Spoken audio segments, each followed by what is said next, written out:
Hello, everybody. Welcome to another Dhamma meeting where we will discuss the Buddhist practices of charity, morality, and meditation. Everyone who is interested is welcome to join. We shall start with our first participant from New Zealand, Anura and Ramya. Hi. Good evening, Ajaan. Can you hear me? Yes. Yeah. Okay, how are you? Good. Yeah, good. A question, Ajaan. In Dhamma, one of the enlightenment factors is tranquility. So is it, can it be achieved only during deep meditation, or something that we can practice daily by looking at the feelings, whether they are neutral or the wholesome good feeling? So could you please explain that? Tranquility. Well, tranquility or calm or equanimity is what it means. Right. It depends on the amount of equanimity you have, whether you can remain calm or not. You say, by watching and you think you can stay calm. If somebody said something bad to you, can you still stay calm? If you lost something, can you still stay calm? That's the problem. If on normal circumstances, you might be able to stay calm.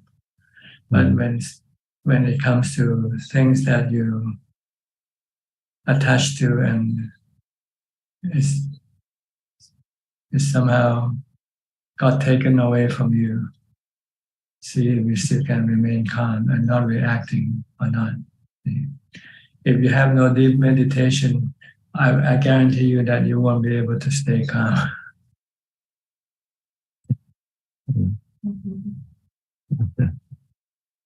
So if you lost someone you love, for instance, can you still remain as if nothing has happened? That's the goal. Yeah. Okay. Yeah. So if you still you still feel stressful about something, it means you're not calm anymore. Okay. So even if you have deep meditation, when you come out of deep meditation, it can also disappear quite quickly. So you have to have a lot of deep meditation. Spend most of your time spending in deep meditation for most of your time, and only come out and engage with people and things only when you really have to. Right. Until you have developed to the point of wisdom, where wisdom will teach you to see that everything is anicca, dukkha, anatta, and you will then let go completely of all your attachment to everything. Then you will remain calm, tranquil all the time, whether you enter into deep meditation or not. Yeah. That's the goal, is to be able to have tranquility all the time without having to go into meditation. Well, okay. And I think some teacher mistaken that you can do that without deep meditation. So I think this is a general view of a lot of people, that as long as you keep watching what's going on, you can remain calm. Can you really, when you lost something you like, somebody stole your car, somebody burned down your house, something like that. Yeah. Okay. Stole your money. All your money in the bank is gone somehow, and the bank doesn't take responsibility. And you say, okay, no problem. Anicca, everything comes and goes.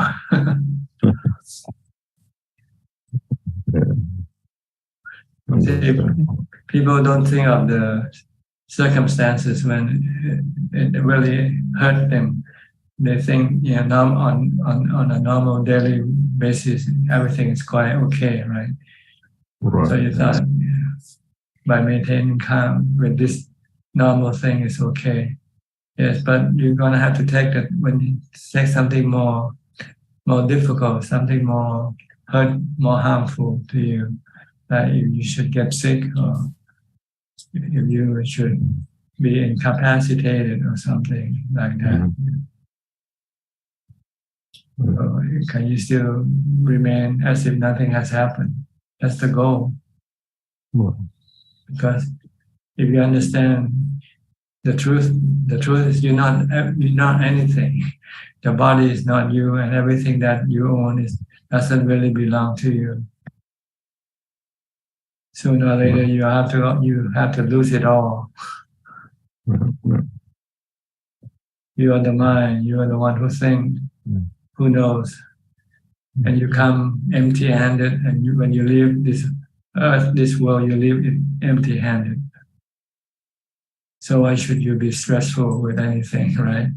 If you have full meditation and full wisdom all the time. So that's the goal. Yeah. Think of the difficult time ahead.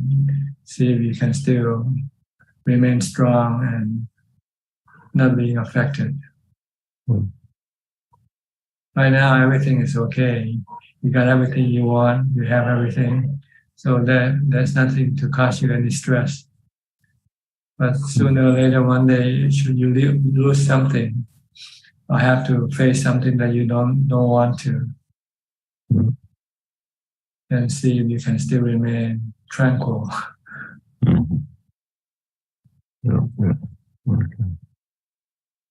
So for serious practitioners, they will try to go into deep meditation and try to develop wisdom. And then they also will try to subject themselves to difficult situations to test their ability, whether they can take all the hard times without having been affected by not being affected by them.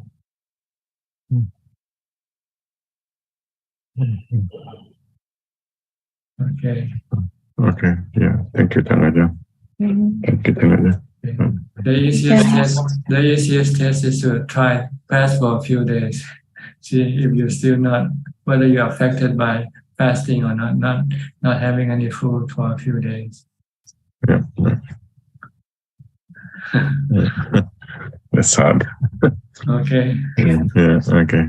Yeah. Thank you, Thanaja. Or force yourself to sit in a chair for 6 hours without moving away from it. You're allowed to sit or stand, but not going anywhere for 6 hours. See, we can still remain tranquil, calm, peaceful, and happy.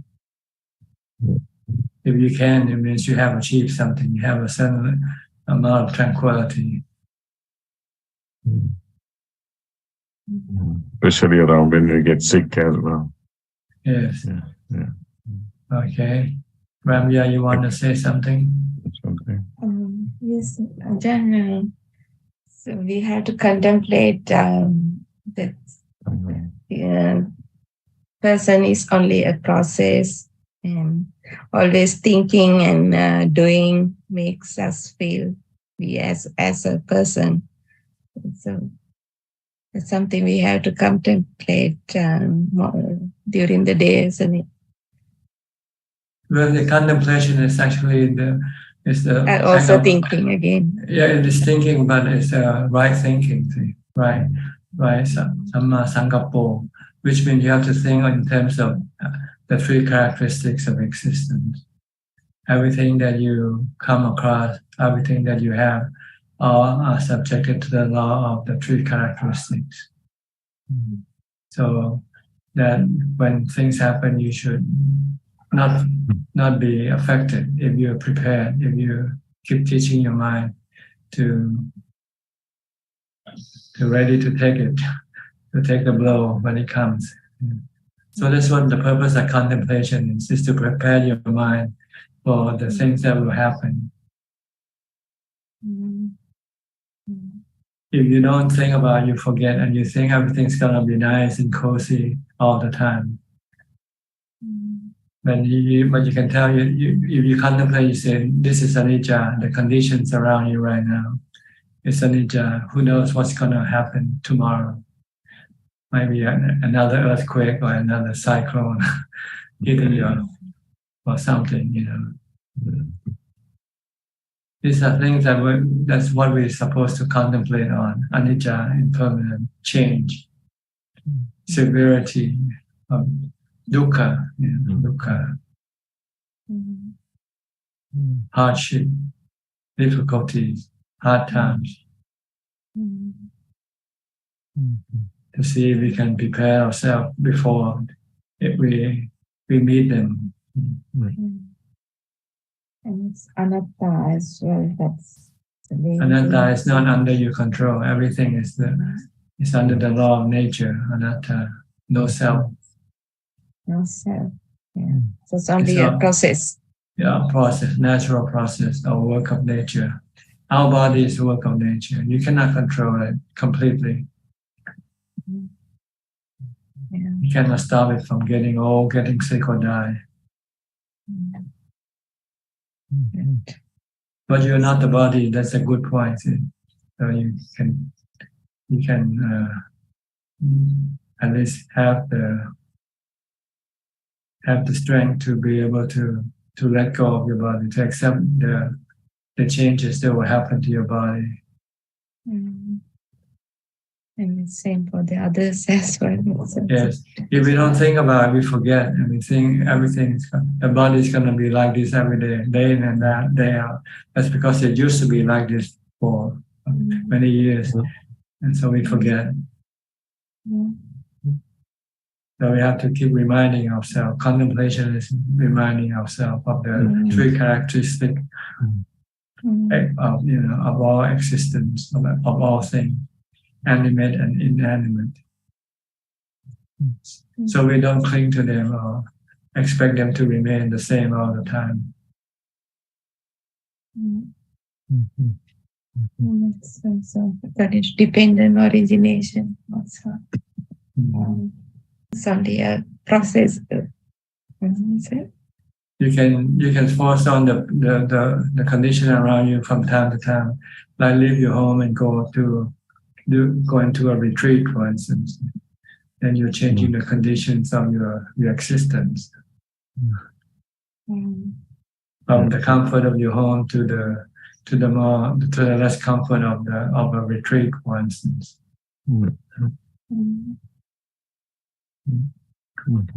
So when you go into a different condition, you have to adapt. Right?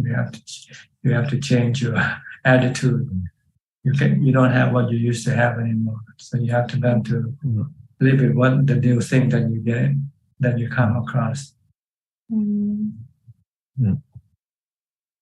Yeah. Thank you, Ajahn. Okay, thank you, Ajahn. You're welcome. Okay, Declan Doyle. Declan, you finished your retreat. Yes, Ajahn. I just came back on Sunday from the 10-day retreat. And it's good. It was very good for getting samadhi, continuous sitting meditation. And there was, I know that I need to be, more samadhi. But it's difficult outside when you come back into, for example, Pattaya city. The noise and the people is just crazy. It's impossible. Impossible. Just morning and evening sitting, I think, and it's not going to get anywhere. Well, if there's somewhere to get, But another thing with the Goenka course, but I disagreed with some of what they were saying. They were saying about the mantra, for example, Buddha, it doesn't go deep enough. They're saying it doesn't release the past. Your what you built up in the past. Like Eckhart Tolle, he has something about pain body that you have to release all this. And they're saying with that sensation, with the Goenka method, to be with the sensations of the body, you can, if you're angry, you can feel it in your body, and then you start releasing all past. And he says the mantras or any other method, they don't go to that depth. But that's it's not true. I don't believe that. But it was a good method. It's a good method. Sensations on the body is very good, but I think there are many ways. So I have to concentrate myself to get concentration first. That's the main thing, samadhi, and then to experience anicca, not to just know it intellectually. That's To right. experience these things. I know all this. I've heard the tapes for 30 years. I've been listening to this, and I know everything. But it's difference between knowing and experiencing. So really got what you say when you wake up in the morning and all day. It's got to be like that to get anywhere. So I have to get serious about it. I think I've been playing around for a long time. So it's hard to get into the practice because you got so many obstacles blocking your path. Yeah. Now, before I had a family, and so it's all finished. Now I'm retired. So now I'm ready to. I was thinking about going to try and do a cow panza for 3 months somewhere, and if I could do that to start off, and that get me, something like that. Come back in the. That's good. That's good to have something to look forward to.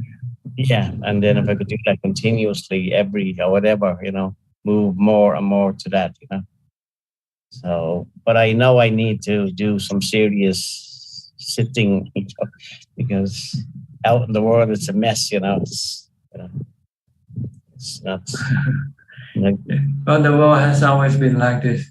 So we just have to learn to accept it for what it is and not try to change it. Yeah.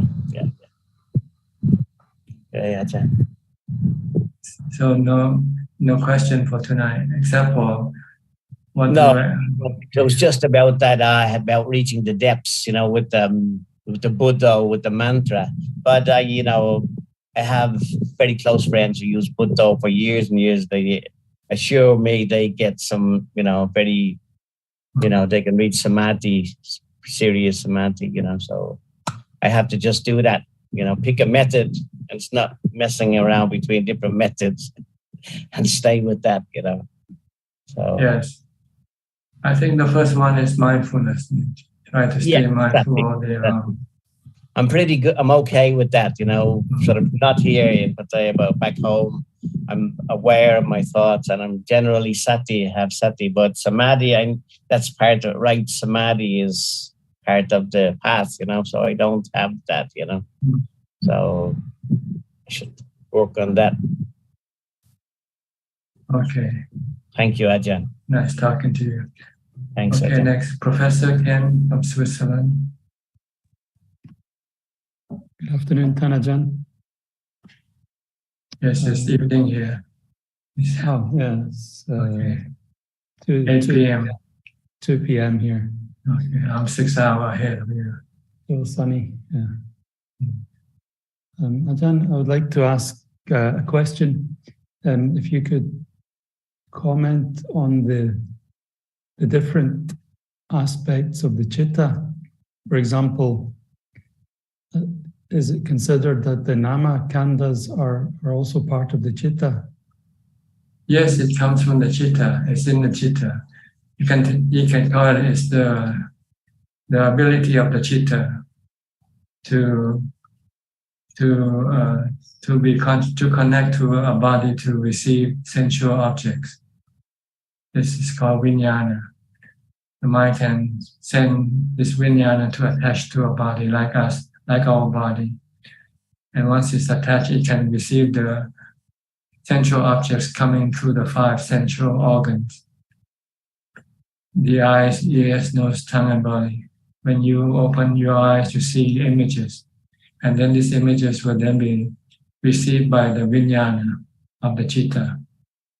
That makes the citta being aware of the picture that the body sees, the eye sees. The body itself doesn't know the picture is seeing. It's like a camera. The camera doesn't know what kind of picture it's taking. It's the user of the camera that knows what images is it is taking, is looking at.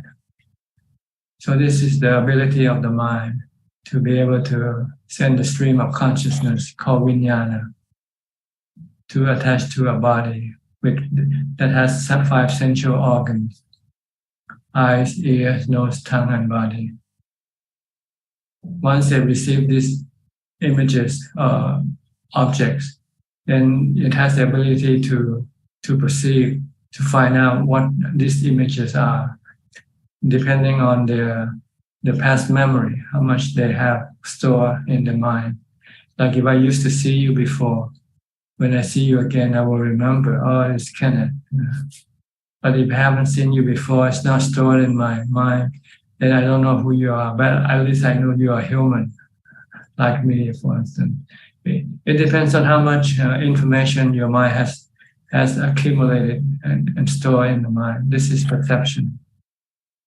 Sometimes maybe things that you have accumulated many lifetimes, because when you see something, you react right away. Like if you see a red color or green color, you react differently. That's because of your perception to these images are different.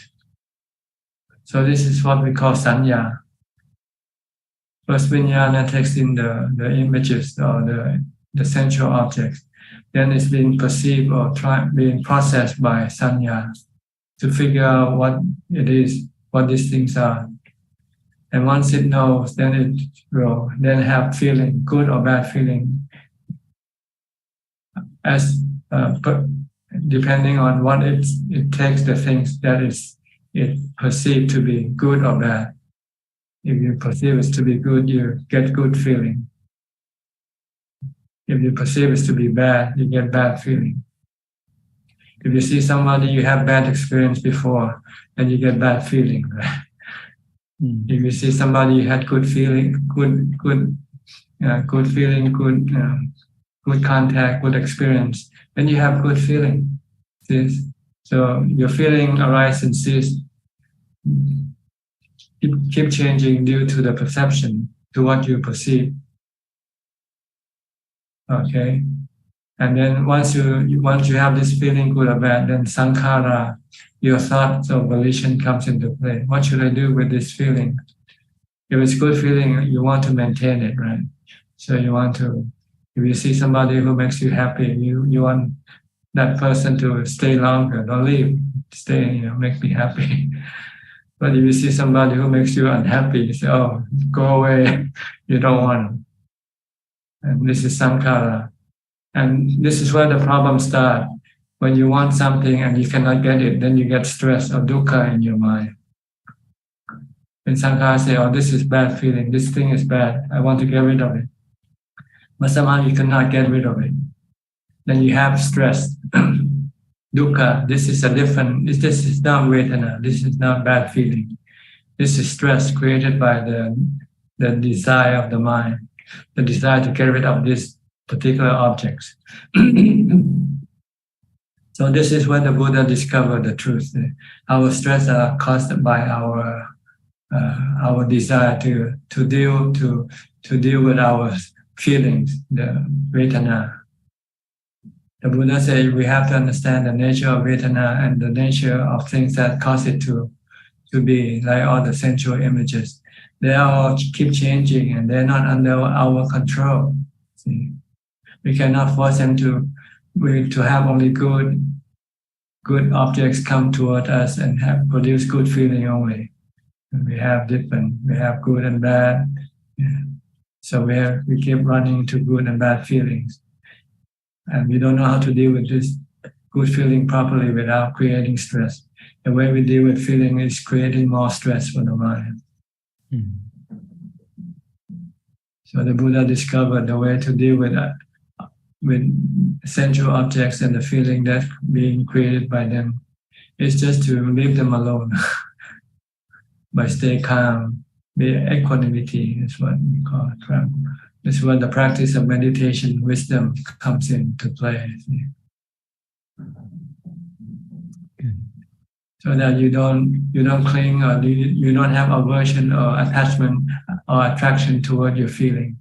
Normally we are attracted to good feelings. and we have aversion toward bad feelings. So this keeps us running around all over the world. When we have bad feeling here, we want to go someplace else. To go somewhere we have good feelings. And when that good feeling disappears and bad feeling comes in, we move around again, go somewhere else again. If we can. Or we use some other method. People take drugs because they want to induce good feelings, because they have bad feelings. And the feelings don't only come through the sensual objects. The mind itself, the thinking itself also can cause these feelings. When you think about something good, you can have good feelings also. And when you think of something bad, you can have bad feelings also.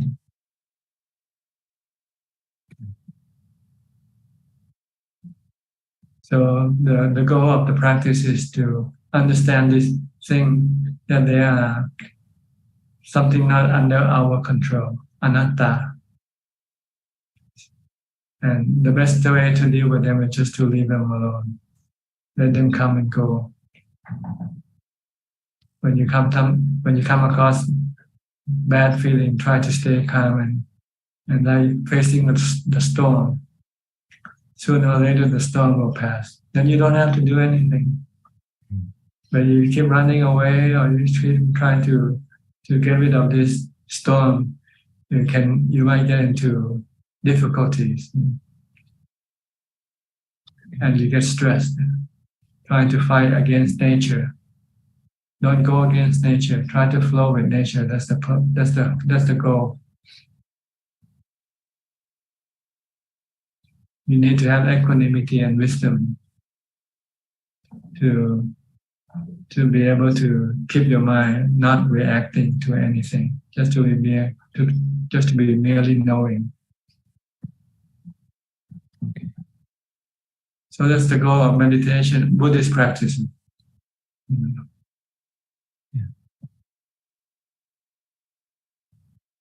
Okay, so this is the mind. The mind, besides the four functions that the mind has, it also is the one that knows. It knows perception, it knows vijnana, it knows feelings, it knows sankhara. This knowing always remains, doesn't rise and cease. It's constant. It's always there in the back, like in the background. Okay. But other things keep changing. Sanya, vijnana, consciousness keep changing due to the changing nature of the sensual objects. And when this change, feeling changes, perception changes, and sankhara changes. See. But this four dhamma khandhas, there's one that we can control, which is the sankhara, the volition of thoughts. We can calm it down, we can stop it from time to time, but it becomes to be too harmful. When we become irrational, we can calm it down by using mindfulness, such as mantra, bhutto, bhutto, bhutto. Okay. To stop it from thinking about things like it makes it irrational or stressful. Stop it by using the mantra to replace the thoughts. Because mantra is another thought. You use another thought to replace another thought. Use good thought to replace bad thoughts. Yeah. That's what mantra is supposed to do. So eventually you can stop your bad thought, and then you can stop your mantra, and the mind becomes calm, peaceful, and empty. And the stress disappears temporarily. With mindfulness, you can only get rid of stress temporarily. You need to have wisdom, the next level, to be able to teach your mind not to think this way anymore, because you're creating stress for yourself. Yeah. Okay, I saw your picture you sent to Kunjo. Oh, with Claudia. Yeah, all Claudia. right. So yeah, she was very. She was here on Sunday with her husband. We had a very nice meeting at the monastery. You show them around. Is the monastery near where you work, or you have to drive? We take the train. It takes me about 2 hours to get there. Oh, 2 hours. Yeah. It's up in the mountains, so. But it's a good place to go for a quiet retreat. Very quiet, very peaceful, and it's one of the Ajaan monasteries, the branch monastery. Good. You're lucky. You're so close to a place like that. Yeah, very lucky. It's the only one here. It's one of the ones that was set up by Lumpur Sameto in Europe. I see. He regularly comes here, well, every couple of years, and checks what's going on. Okay. Good to see those pictures. Yeah. Okay. Now go to Willie. Okay. Willie from Indonesia. Yeah, good evening, Ajaan.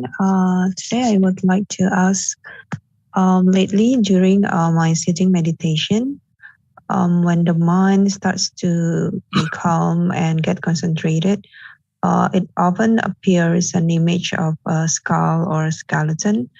So should I switch to that image as the meditation object, or I stick to my meditation object, which is a mantra? Yes, you should stick to the mantra for now. You want to get the point to complete it, to emptiness and calm, stillness. Anything that appears in the mind is not yet fully calm, not fully still. So keep continuing with your mantra. If you use a mantra, if you're watching your breath, continue watching your breath until the mind eventually stops. And all you have left is just emptiness. Okay, so I just ignore the Asubha image. Yes, everything, just ignore them for now. This is not the time to do contemplation. Oh, okay, I see. This will come later when you have fully developed strong equanimity and able to enter into samadhi anytime. Then when you come out of your meditation, then you can contemplate on the skull that you see. Or try to keep those images within your mind all the time, so that whenever you see a body, you see the skeleton and the skull right away, without having to think. Right now, when we see a body, we don't see the skull or the skeleton. That's because we haven't yet established it in the mind. It's still sanya, it's still memory. You want to make it with wisdom, which means it has to be there all the time for you. Every time you see a body, you see the skeleton right under the skin and flesh.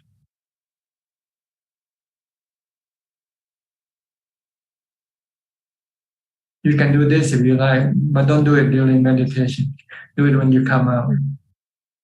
When you meditate, you want to stop thinking. You want to stop all function of the mind. You don't want it to do anything. You want to calm it down. But when you're out of meditation, if you want to contemplate on the skull and the skeleton all day long, you're welcome to do it if you can. See if you can do it or not. Try it for one day. Okay. Today I'm going to use the skull and the skeleton as my object of contemplation. And every time you see a body, think of a body, think of the skull and the skeleton inside the body. See if you can do it. Okay, then Ajaan, I will try. Until it becomes automatic. Every time you see a body, the skull comes up with it. Just like every time you see a person, the name of that person comes up. Right. I mean, every time I see somebody, and then I have to remind myself that the skull and skeleton under the skin. You have to do it all the time, whether you see or not. Use it as your object of mindfulness, if you like. So is it like outside the meditation or? Yes, when you're not meditating, just contemplating on the skull and the skeleton. It's like learning the multiplication table. 2 times 2 is 4, 2 times 4 is 8. Just keep memorizing them. Keep memorizing the skull and the skeleton all day long until it is being established in your mind and you don't forget. And when you see your body, you see the skull and the skeleton right away. Why do you remember names of people when you see them, but you don't remember the skeleton? That's because you never think of it that way. That's all. You've never been trained to think of it that way. You've been trained to think of people, of the names and the past and the biography, who they are, what so forth, where they work. So is it like I keep the image in my mind? Yeah, whatever, all the time until it being there all the time. Okay. But it is outside the sitting meditation. What about? When you meditate, you don't want to do anything. You want to rest the mind, recharge the battery. What about during a walking meditation? Yes, you can do it. When you're walking, you're not meditating, you're just being mindful. You can watch your body, watch the skeleton walking. This is my skeleton walking meditation. Oh, okay. So instead of using the mantra, I can do that. Yeah, you can look at your body. Every time you look at your body, you see the skeleton under your body, under your skin. Okay. All right. If you want to contemplate, see how long you can do it. I guarantee you won't last for 5 minutes. You'll forget. Yeah. Usually another thought will come and interrupt. And then you'll go a while. And then you forget about the skeleton entirely. Until you come and talk to me next week, and then start to remember. Okay, I will give it a try. Yeah, okay. Good. Okay. Next. Thank you, Ajaan. Wan Liman from Malaysia. Ajaan, I'm still practicing. I've not been thinking much unless I need to do something. So I'm still feeling quiet. Okay, you want to try contemplate the skeleton, you can do that also. if you don't know what to do. Yeah, because suddenly today, this evening, I feel sick. So I'm observing the discomfort of the body. So it's so unpredictable that this body can get sick suddenly, and it's not within our control. Yes, feeling is not under your control. Sometimes you have good feeling, sometimes you have bad feeling, sometimes you have neutral feeling. Yeah, I mean, the body is sick. That's right. When you're sick, you get bad feeling, right? You got painful feeling. You have to see the feeling, not the body. The body is the feeling that affects you, not the body. Sickness. It's the painful feeling that you experience when the body becomes sick, right? That affects you. The body remains the same. It still remains the same. It doesn't change much. But the feeling from the body change. Yeah. So when the body is sick, we see the feeling. You should see all the time because the feeling keeps changing. Sometimes it's good. When you're hungry, it's bad feeling. When you're full, you have good feeling. When you're neither hungry or full, then you have neutral feeling. Feeling exists all the time, but it keeps changing, and it only attracts your attention when it's bad feeling or strong.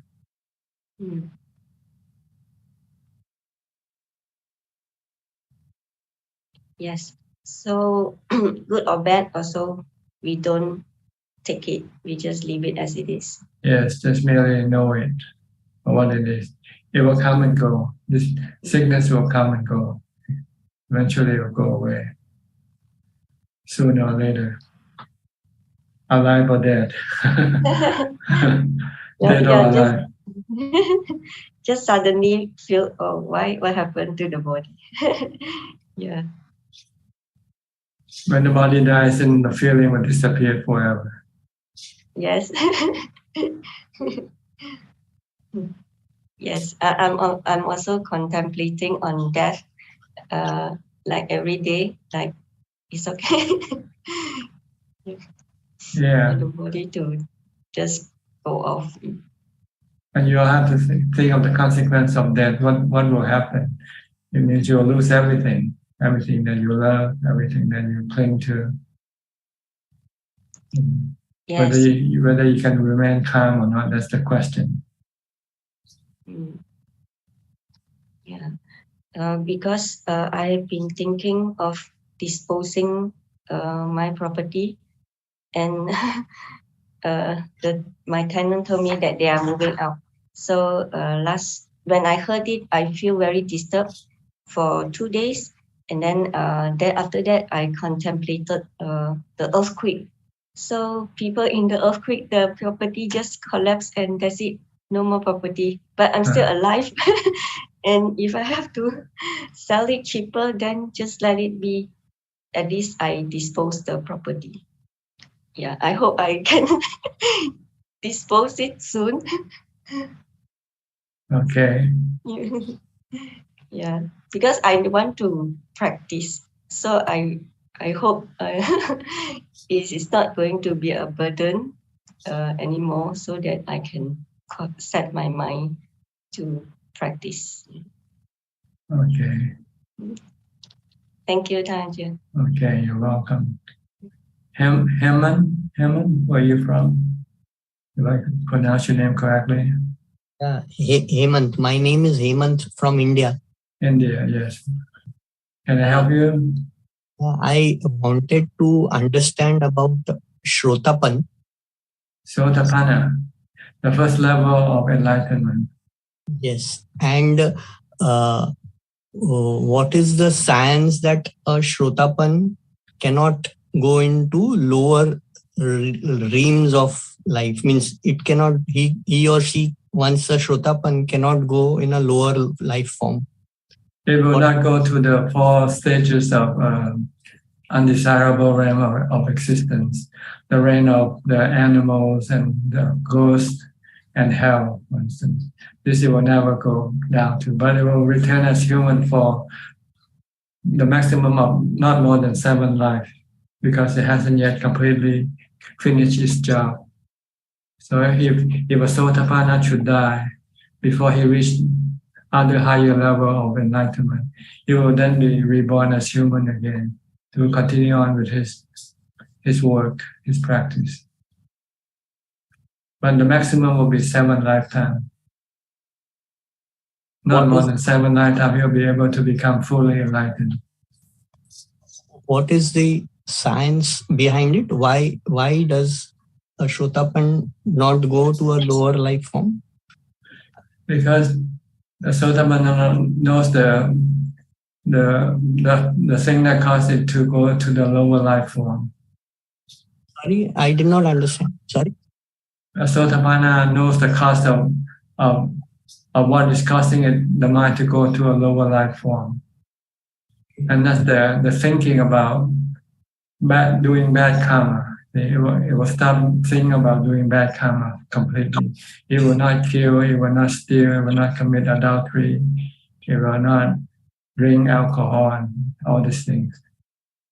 So if there is a Shrotapan who commits adultery, who occasionally drinks, then he's not Sotapanna. If he's a Sotapanna, he will not break the 5 precepts. Absolutely. Even if he has to die. Okay. So how to identify that a person is a Shrotapan? I mean, how? It's like trying to identify a psychopath. You cannot, it's inside the mind. Okay. You just have to talk and live with that person. And you also have to be a Sotapanna yourself before you can judge another person whether he is a Sotapanna or not. So don't worry about other people, worry about yourself. Yeah. Try to make yourself a Sotapanna.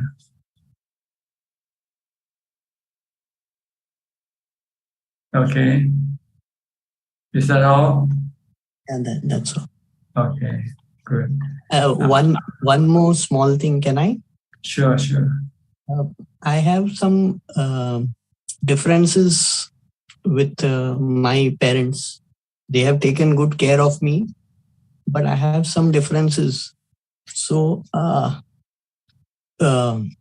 is it okay if I move away and live separately, or I have read somewhere that it is the duty to take care of your parents. So how does it work? I mean, well, many people move away from the parents once they grow up. Very few stay with the parents. So I think it's the exception. Those who stay with the parents, maybe because there's some reason for staying with them, like they have to rely on you because they are sick or they're incapacitated, and they need someone to look after. Then you might have to stay with them. But if they can look after themselves, you don't have to stay with them, but you can look after them from time to time by visiting them and make sure that they are doing okay. And if they should need any help, then you have to provide that help. That's all. But you don't have to physically live with them to show your gratitude, to show that you care for them. Okay. All right.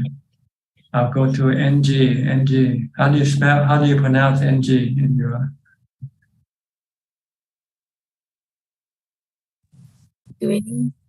Ajahn. NG. Yeah. And from Malaysia? Yeah, from Malaysia. Okay. Actually, I want to thank Stan Ajahn in person because all the while I've been listening to your Dhamma talk through the Q&A Sunday and then every Tuesday night. And it helped me a lot because past 2 years, my in-laws, they are quite elderly, are staying with me.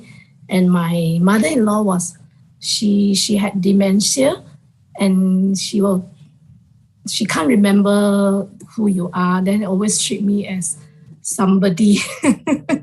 And then beginning, I don't know, I'll get agitated. And then when I listen to your Dhamma talk, it say chant Buddha or just acknowledge, don't react. So I keep practicing and then now I'm better.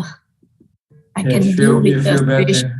Yeah, I feel better. Yeah. I'm not like, even if talk bad, I wouldn't get angry. I will keep telling myself, forgive. And then just chant Buddha. I just don't want to listen to what he has said. Yes, that's the way to deal with them. Yeah, but sometimes human.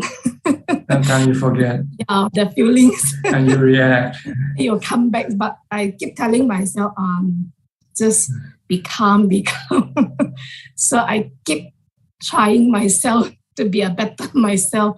At least she let me see who I really are.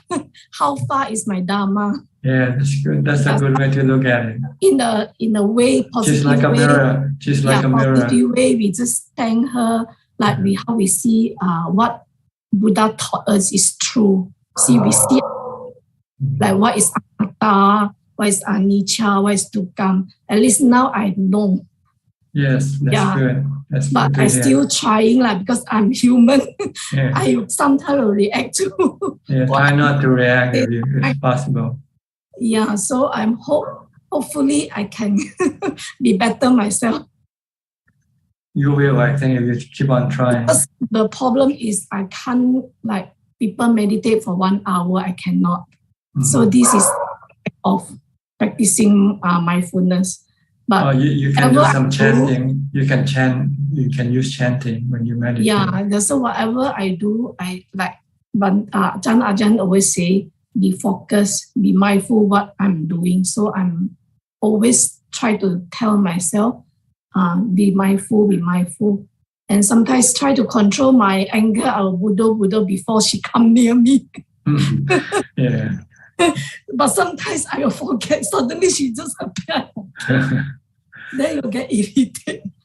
So I hope by time comes, I'll be better.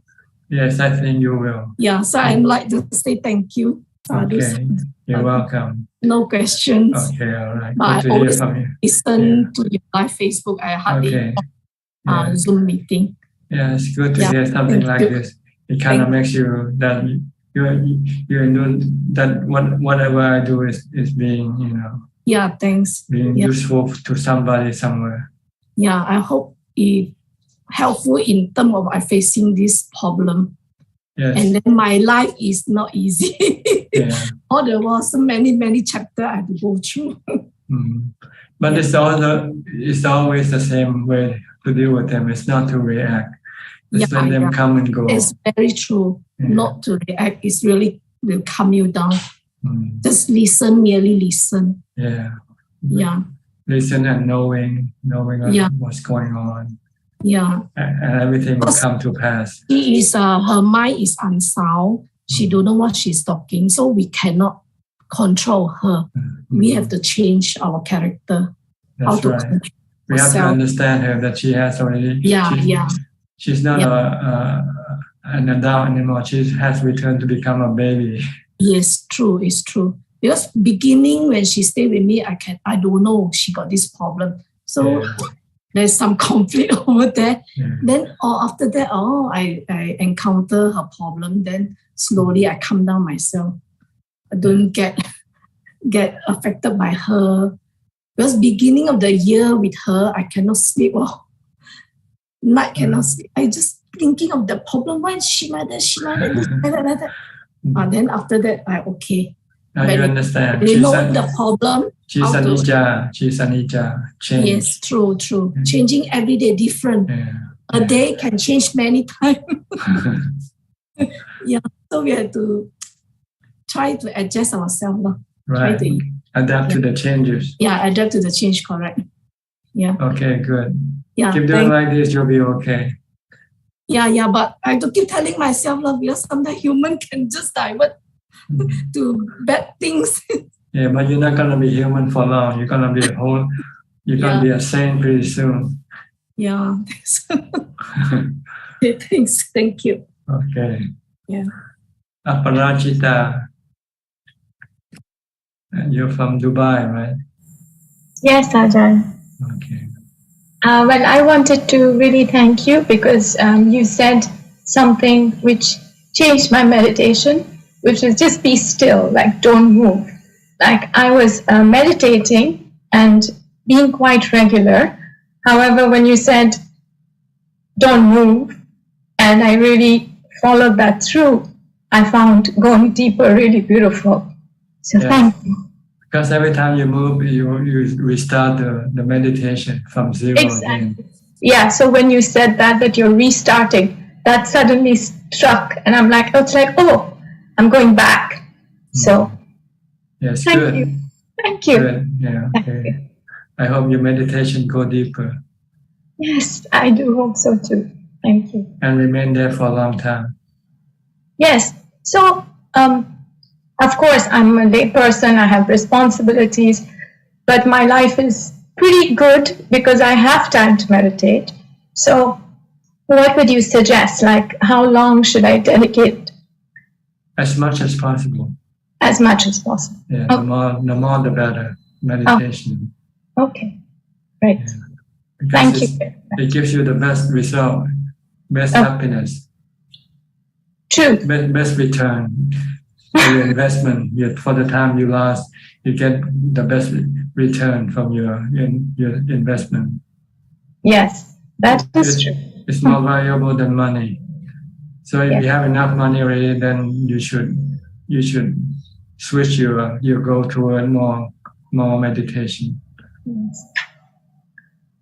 Thank you. Okay. I should do that. Yes. Good. That's all for today, huh? Yes. All right. Okay. I'll go to Philip and Adeline from Malaysia. Green Ajaan. Yes. No How are you? question. Okay, No question. No no question. question. Listening tonight. Yeah. Okay. B. Raveen from Bangkok. Hi, good evening, Ajaan. Ajaan, I was just reflecting from one of your books where you just regarding not seeing the body as being beautiful, and you said that sometimes when we live with other people, we see the body as attractive, but when someone dies, we immediately want to get rid of the body, call the undertaker, and just take the body away. So that kind of got me thinking about the body is only beautiful because we choose to see it that way. But once sickness and death comes upon it, then we don't want to be attached to it anymore. Mm-hmm. So that was an interesting read. That's a way to get rid of your attachment to a body, constantly thinking about when it gets old, gets sick, or die. Yes, I never thought of it that way, but then once I read your book, I have a new perspective on how to view the body. Mm-hmm. Whether or not I can see it all the time is a different matter, though. Yeah, you have to see it, especially when you see an attractive body. See if you can switch that perception into unattractive. That's the test of your practice. Most are being seen by your mind. See? Your mind see the body attractive, but you can also make the mind see it unattractive. If you can feed it the right information, which is the super. But it lacks a super in the mind. It hasn't much a super in the mind. So it never see a body as a super. It always see a body as attractive, super. Super means attractive, or super means not attractive. So that's why you need to contemplate, to feed the mind with this information. Like uploading new new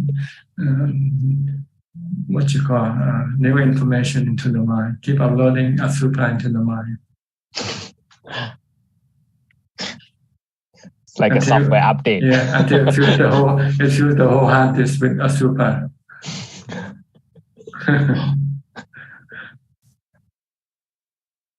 No matter where you click, the super will come up every time you click on your mouse.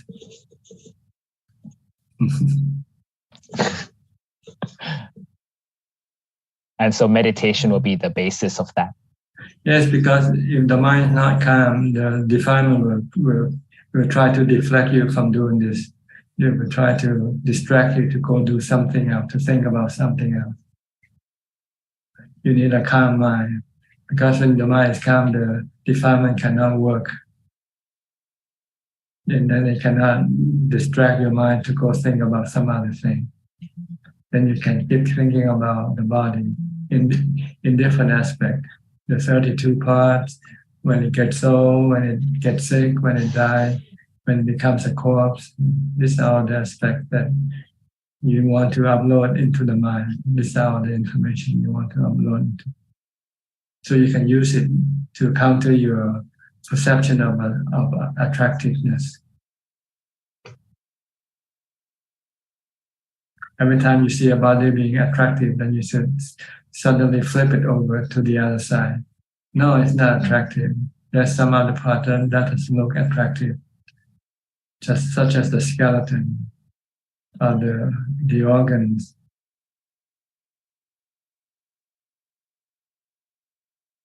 So this is the work of changing your perception, really. That's what it is.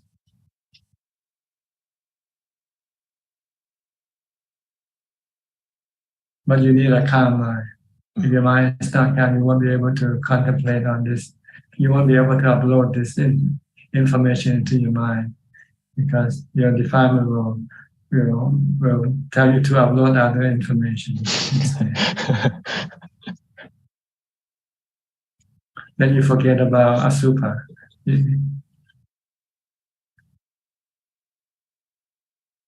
Okay. Anything else? Yes, Thanajan, I just wanted to reflect upon one observation that I've been trying to do over the past few weeks is to skip the evening meal. And I find that I'm able to have more concentration despite, at first having fear of getting hungry. I never actually felt hungry. And I had the realization that it's the mind that's hungry, not the body that's hungry. So I now start to realize why the sixth precept is very useful in terms of practicing meditation. I feel that by not eating the evening meal, I actually have more mindfulness. And when I want to meditate, I actually find it easier than after eating, which sometimes make me feel drowsy or sleepy. Yes, when your stomach is empty, you are more alert. When your stomach is full, you become drowsy or sleepy. Yes. So it's a good way of assisting your meditation is to do fasting, whether just for the evening meal or maybe the whole day, fast the whole day. It can really enhance your alertness, your mindfulness. And it will force you to do more meditation because if you don't meditate, your mind keeps thinking about food. When it thinks about food, it makes you hungry. So if you meditate, then you can stop this thinking. And when the mind stops thinking about food, the hunger disappears.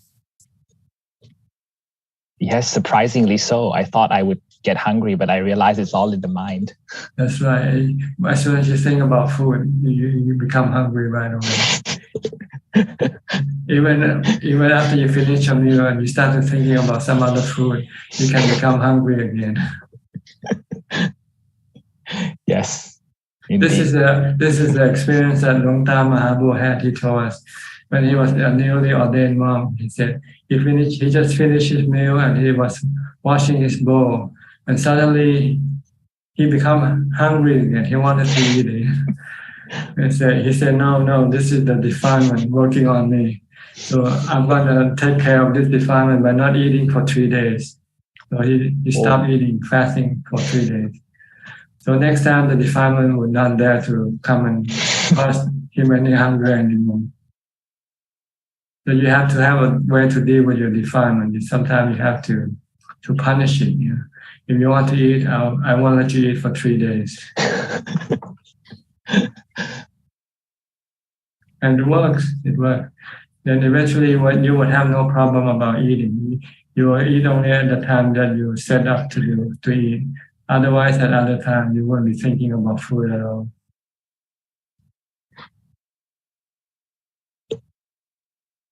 Yes, it's very useful, Thanajan.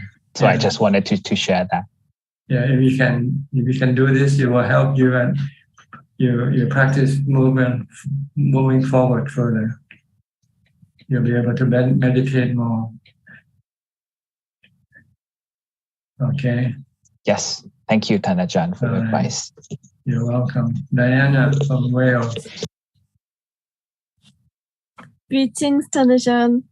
I was wondering what the Buddha taught about why some people are born into hard lives and some people are born into easier lives. Some people are born into famine and war and or families that don't look after children, and some people have more fortunate lives. Well, there are many causes, not any single causes. What it can be the mental cause is your karma, your good and bad karma can cause you to have a hard life or easy life. But also the family that you happen to be born into can be a factor also. Something you could not choose when you take up a new body. I don't know how it works, but somehow it's not under our control. And sometimes we just happen to draw the bad lot.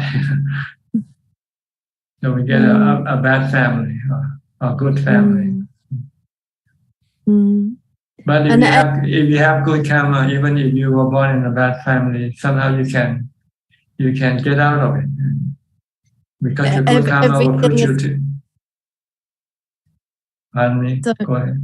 Sorry, everything is a lesson. Yes. So good karma will guide your mind even under hard condition, bad condition. If it has a good karma, it can push it to a very a good condition. Look at all the Thai forest tradition teachers. They were mostly born as poor farmers.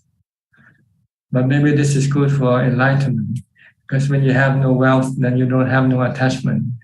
Then you can become ordained easily. Yes. But so if you're born in a wealthy family, then you're stuck with your wealth, Yeah. So maybe good condition might not be good for enlightenment. No pain, no gain. You need to have pain to push forward toward enlightenment. Because you have to work harder when you are in a stressful situation.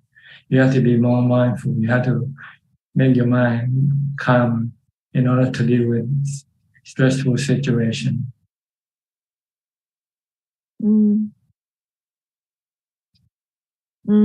Thank you, Tanisha. Okay, you're welcome. Next, Somchai, you change your name or you change your computer. Entry PTA. Oh, yes, that's my call sign on radio. Okay. That's amateur radio, my call sign. I'm gonna check. Good evening, sir. Good evening, Ajaan. I kind of sorry. Today, appropriately, or forgive me if I did some wrong, I would like to know about you. You can read my book. I have biography, My Way, the book My Way, Beyond Birth. These are my biography. You can download it from my website. Oh, your website. Okay. I saw the script movie, but I didn't go through all of them. And I would like to, I just like a biography or not, but I would like to know that first novice, did you become a novice monk? First year, how old, that like that, until how come you become this much, this far? That's what I want. Yeah, just read the book My Way or Beyond Birth. These two books will tell the story that you want to know. Okay, I will. Then you can go to the website prasuchart.com and go to book section, and you can download the books in PDF file. PDF file. Okay. I hope I can then, because pretty much the pretty long story too. So how far did you walk to get the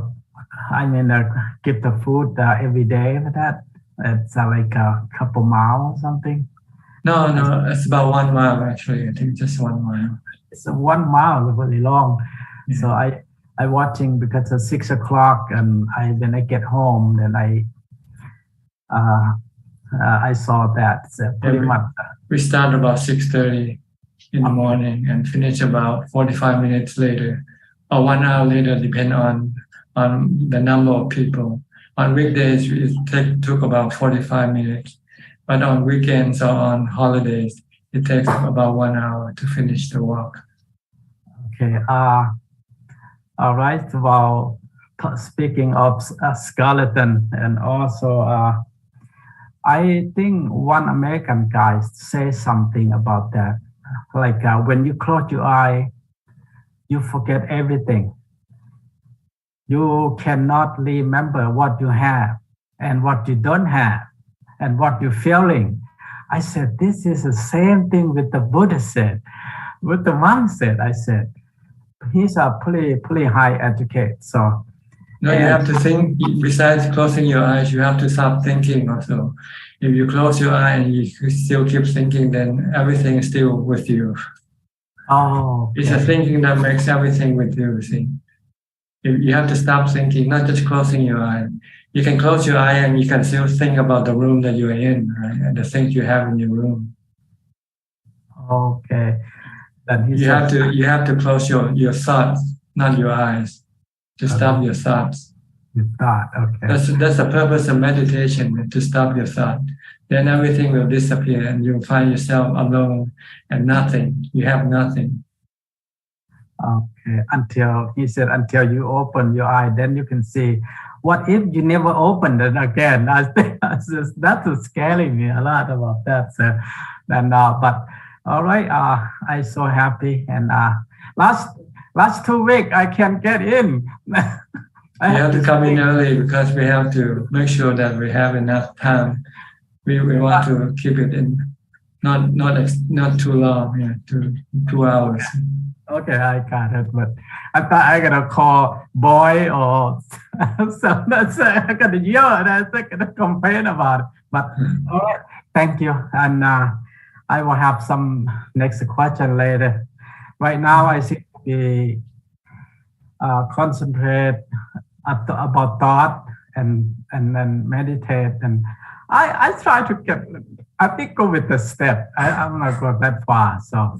Just your mantra, keep reciting mantra, Bhutto, Bhutto. You can stop your thought that way. Okay. Thank you, sir. Okay. Next. Thank you. Okay, Alvin from Malaysia. Somchai was from Pennsylvania. Good evening, Tan Ajaan. Deepest gratitude to you, Tan Ajaan. I don't have any question tonight. Thank you. Okay, Suyan Chek from Vancouver, Canada. Tan Ajaan? Ajaan, like if I wonder if Somchai would like the book, I can send to him. Because he's in Pennsylvania. I can send. Okay. Somchai, you give her the address, your postal address, and she can mail it to you. Yeah. The book. Or even Amy, I think she's in Toronto. I can also send to her if she wish. Okay. I have Beyond Birth. I think you can send a message to the chat in the room here. I think the Kun Boy will open up the chat function and anybody can then connect with each other in the room. Okay, I opened the chat already. Thank you, Kun Admin. Okay. Thank you for your offer. Thank you, Ajahn. So anybody wants the book, a hard copy of the book can contact Sui or Check. Yeah. She'll send it. Which one, Beyond Birth or My Way or both? Beyond Birth. My Way, I ran out. I sent to all the copies are being sent out already. But they are the same, isn't it? My Way and Beyond Birth. I think so. Beyond Birth is more detailed, I think. Yeah, it's added more information, but it's based from the book My Way. Yeah, right. So either book will be okay, I think. I think so. Yeah. You made a really good point, Ajahn, just now. You were saying like we can remember people's name and their occupation or their biography, but we tend not to remember the asupa. Like that's a really good point. Like how like it's so true that when I see somebody, I only remember the names. I never remember the skeleton or the skull. Yeah, but or your own skull. Every time you look in the mirror, you never think of your skull. You don't see your skull. Yeah. Because you're not programmed to see it. See. Oh. Because avijja, the defilement, is the one that keeps blocking this perception. So it's really possible to reprogram the whole. Yes, that's what contemplation is supposed to be, to keep feeding in the new information. So that it overrides the old information eventually. Oh. Yeah, you say so right. It's like every time I talk to you, I can remember, but then you say you guarantee that we'll forget. It's so true. And then next week, then remember again when you remind us. So it's like totally dependent on Ajahn. Like no. And that's because you don't think about it after our meeting. You go and do some other thing, and then this other thing that you do will then override your what we said today in this meeting. Exactly. Yeah. That's why the work of wisdom is not easy also. It sounds easy, but to be really effective is not easy. To be able to see them all the time, to see anicca all the time, to see asubha all the time is not easy. Yeah. Yeah, I have to admit from the just when I'm very fresh, just got to know you earlier. When you talked about being a Sotapanna, I didn't really think that it was so hard. But then after I got to know better and talk to you more and trying to practice, and then I see like how that it's not what I think it is. It's not like I'm so stupid. I just feel like to think that way. But no, I have a very different perspective. Yeah. It's like thinking about climbing Mount Everest. You can think about it, it's so easy. Yeah. Only when you start to do the climbing yourself, then you say, oh, it's not that easy. Yeah. True, Ajahn. Okay, anything? Then Ajahn, like when we talk about override the sanya, like the moment we override the sanya with Dharma, this is kind of like it's actually developing the right view now. That's right. We are using right view to overcome the wrong view. Override it. Keep uploading the right view into your mind. Then when they will start to override the old view, the wrong view. Yeah. So you start from sanya, okay. And Ajahn, I have another questions. Like for someone who set up, like for example, a charity or foundations, and afterwards, like this charity foundation keep like rolling, right? So does it mean like the good merit, like has been accumulated like every? No, the merit you gain is how much money you put into that foundation. Okay. And if you don't add more, then you don't get more merit, even if the foundation prosper and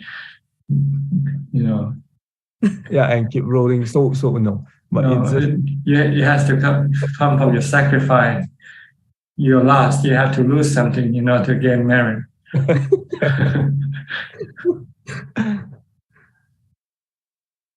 Okay. Yeah, that's my question. Yeah, I just want to know how it works. Right? Yeah. Even if your foundation should fail, you won't lose the merit you made.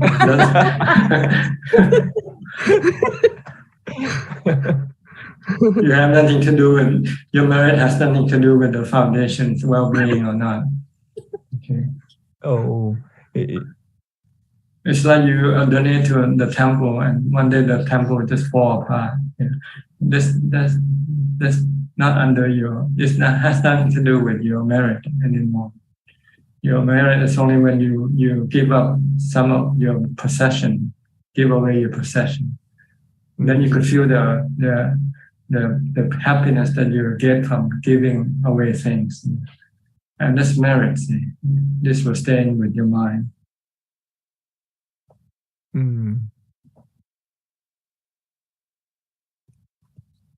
All right. Yeah. Okay. I'll go to Kok Seng from Singapore. Yeah. Good evening, Ajahn. Yeah. Tonight I'd like to clarify with Ajahn about the Anapanasati Sutra and although I've not studied this in detail, but 2 days ago, one of my friends suggested that I go to see one of the lecture series recommended by him, and I was surprised that there were 16 steps of the Anapanasati Sutra, and I'm just thinking that what I've been doing, just watching my breath, am I doing it correctly? Because all along I thought that I'm doing by watching the breath in and out, I'm practicing Anapanasati. So I just want to check if Ajaan, whether am I doing it correctly? I don't know itself. I never studied the 16 steps, so I cannot tell you. I don't know, just to keep focused on your breath and don't think, that's all. Then everything will fall into place by themselves. Let's see. Okay. If you know too much when you meditate, you start to think about the step there, asking yourself, which step am I in now? Yes. Second step, third step, or fourth step? Yes. Then you'll not get anywhere. The goal is to stop thinking. It's not to analyze your practice when you meditate. So you don't have to know all the 16 steps. Because they will come automatically from your concentration at the first step by focusing on your breath. Just watch your breath in and out, and so on. And don't think. Okay. Because at first I was a bit taken aback when my friend was telling me that there is 4 tetras. First tetra, which is the body. Second tetra, the feeling. Third tetra, the mind. Fourth tetra is the mind object. And I was a bit embarrassed to admit that I'm not aware of this, even though I was telling him, I'm practicing Anapanasati. So yeah, so I was just want to make sure that am I doing the correct thing, even though I'm not fully aware of the 16 steps. No, you don't want to be aware of anything except your breath. Only the breath. You want to focus your mind so it becomes one, becomes singularity, not thinking about anything else. Okay. And then your mind will become still, peaceful, and happy, and have equanimity. Okay. So the other tetra step. I don't know why they come into Anapanasati. I don't know why. Okay, you can try that method. I don't know. I cannot say anything about it because I never practice it that way. Okay. Okay. Yeah. Thank you, Ajaan. Okay, go to Penang, then Yen So. Good evening, and nice to meet Ajaan again. No questions today. Yeah. Okay, go to Amy then, from Toronto. Amy. Naomi is not in today, huh? Yeah. I don't see her. Good evening, Ajaan. I was very encouraged by your words last week about taking the day to be mindful and meditate. So I set aside a day, and actually it's a long weekend in Canada, so I was hoping to do 2 this past weekend, but I really had a lot of trouble. I feel terrible about it. I really had a hard time meditating, and I wasn't feeling well. So it's actually, I just wasn't feeling well. So I tried to apply some of the other things that you suggested, like Bhutto, anything to not think. At the very least, I tried to stay committed to not think as much as possible. I think I know why I had the difficulty, and I wanted to ask you about it. So this past week at work, I was really busy. haven't been that overwhelmed in a while at work, and not since I started to practice Buddhism. But it was all these things unexpected came up, and I went into this mode of working that I have managed to stay away from for a while, and I can see it's very, very harmful and dangerous. I was feeling really anxious about having too many things on my plate. So what I do is I overwork to get everything done, and to the point where I'm doing 2 things at once almost all the time. I was in a meeting at one point and caught myself writing an email about a completely different file while I was in the meeting, as an example. So on a day-to-day basis, at the end of the day, I thought I was making myself feel more calm by having less things on my plates. But by the end of the week, I saw how it completely eroded my mindfulness, and it felt like it set back my practice a lot. That's right, because you go in a different direction from where you were going. From being single-minded, you become many mind, thinking about many things at the same time. Yeah, it also felt like a kind of bhava, like I was starting to take that too seriously. Like, oh, that's reality, and that's most important, and this is important, and I'm important. And that's so wrong view and so corrupting. I wonder if you have. I completely see what you mean about it being in the wrong direction. Absolutely. Yes, working is harmful for your meditation. They are going on different directions. So eventually you're going to have to, if you want to go by way of meditation, then you will have to reduce your workload, your working days, and increase your meditation day if you want to push forward in your meditation practice. But just do as much as you can right now, and don't look too far ahead, because it become overwhelming. But you just do it one step at a time. Eventually, you'll reach to the higher level. Eventually, maybe practice full time one day in a monastery.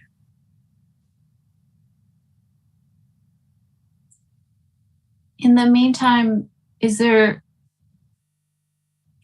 the meantime, I'm going to try to stay mindful through my workday and just remember what. And practice on your day off also. Stop thinking on your day off. And when you work, just be mindful of what you do. And don't do 2 things at the same time. Watching what you do and writing emails or reading books or reading something else. Then you're pushing the mind to work hard, to keep it more active, which is opposite to what you want. You want it to be less active.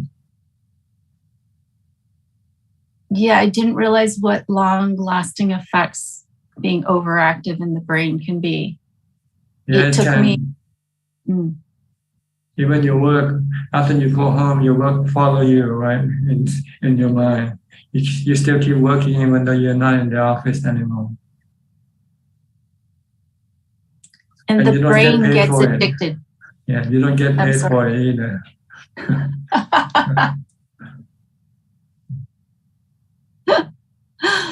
Oh, I appreciate your sense of humor. You work overtime. Unpaid. Yeah. Stop thinking. When you're out of the office, forget about the work. Leave the work at the office and stay with your body. Watch what your body is doing when you walk from the office to get into your car or whatever. Just focus on your body. Stick with your body all the time. This is mindfulness of body. is it worth trying that even when I'm doing work? Yeah, you focus on your body. Your body is doing work, see? So you just keep watching the body. If it's writing something, just stay with the writing. If it's eating, just focus on the eating. And don't think about other things. Even when my brain is thinking about the writing itself? Well, only with what you do, yes. You have to think about what you do, like writing or eating, but you don't think about other things, like go bicycling or go fishing somewhere else. You don't think about those things. Only think about what you do. Or else you won't be able to do what you do in the first place, right? I'm starting to see it really as a training program. Yes, it's my mental training. Reprogramming your mind, let's put it that way. Step by step, it's like a computer. Yes. Right, the reformat the drive. Thank you. I appreciate your words of encouragement, and being able to come here and talk to you. It means so much to my practice. Keeps me accountable too. You have to keep pushing yourself, but you have to be patient also. But you have to keep pushing. And even though you don't get any, if you feel you're not getting anywhere, don't be discouraged. Take time. Sometimes it takes time for things to appear. Like planting a tree. You plant it today, you don't expect it to grow into a big tree right away. But you have to keep you have to keep watering it every day, looking after it. Then slowly it will grow. Okay. As long as you don't give up. Never give up. Never stop. Whenever you stop, it means you're not going ahead. Okay. Yeah, and also I want to echo the gratitude for your instructions about not moving during meditation, like Apajita mentioned. Makes a big, big, big difference. Thank you. All right, good. Next, Dean from Singapore. I haven't seen you for a while. Hi, Ajaan. Thank you for the time and the teachings. I'm in London now. Been here for 2 years. I see.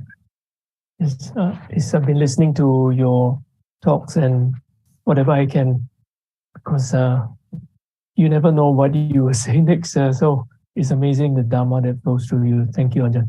I have a question about practicing Dharma in daily life. Can Ajaan talk about the Sukha experience within the mind? And should this quality, this Sukha, be brought upwards into daily life? Example, when interacting with people. Yes, by using loving kindness when you're interacting with people. If you are kind, you're friendly, you feel good. But if you think you are enemies, then you feel bad. So never look at people as your enemies. Always think of them as your friend and be friendly to them. Treat them nice. Forgive them if they did something wrong. And share something with them if you have anything to share. Then you'll feel good. This is the way. When you interact with people, the Buddha said you have to use metta, loving kindness, and compassion. If you see somebody who needs help, then you should offer your help if you can. And if someone succeed in something, you should congratulate them. Be happy with their success. And if something happened that beyond your control, something you cannot do anything about, then you have to use equanimity. Just remain calm and not feeling sad or bad when you cannot do anything about it. So this is what the Buddha recommends when we deal with people, regardless of who. We have to look at everybody as our friend. We are friends in birth, aging, sickness, and death. We are all the same. We are all in the same boat. Yes.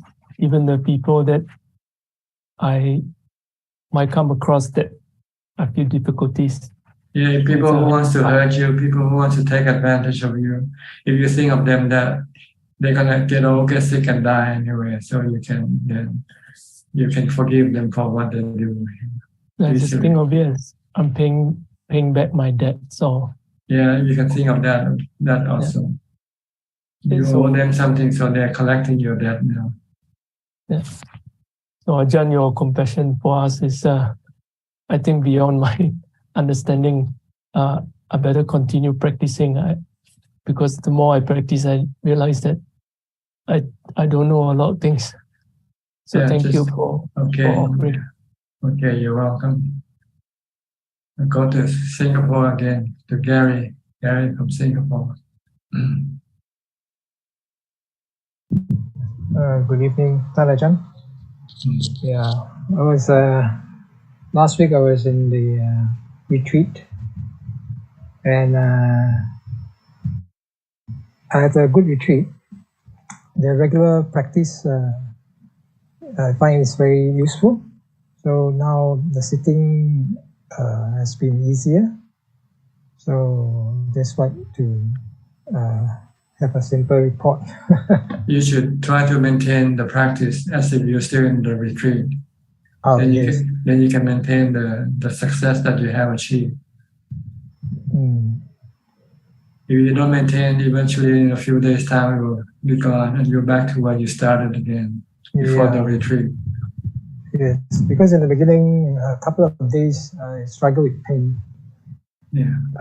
After the third day, the retreat went well. So I was pretty glad that I went back to school. So I will take Ajaan's advice and try to maintain the regular sitting. Yes, maintain them as much as possible, because the practice is what you will make you keep what you have achieved. If you stop practicing, then eventually you'll lose what you have achieved again. Okay, thank you, Ajaan. That's all. Thank you. Okay, we'll go to Saul or Santi. Where are you from? Are you the one who sent in the email today? So, please unmute you. Okay. Go ahead. Ajahn. Yes, can hear you. Ajahn, I would like to thank you for sharing your experience and knowledge with us. I also would like to ask you for your blessing, because we will start to translating your book My Way into the Portuguese. Yes, you mentioned you want a hard copy, right? I think one of our participants here can send you a hard copy if you send her the address. Yes, I sent today. She's check. You can actually chat with her on the chat in this room and give her the information, your address, your postal address, and then she will send you the book. Thank you very much, Ajahn. Please accept my humble obeisance. Where are you from? Portugal or Brazil? Brazil, yeah. Okay. You said you know me before, but I can't remember. Have you ever met me here in this room? Yes, 3 years ago. I see. Okay. All right. Thank you, Ajahn. You're welcome. Today we lose another Brazil friend, Sao Paulo. I don't know what happened to him today. Alfredo. I heard they had some flood or something in Sao Paulo. Yeah. Yeah. Okay. Thank you, Ajahn. Okay, you're welcome.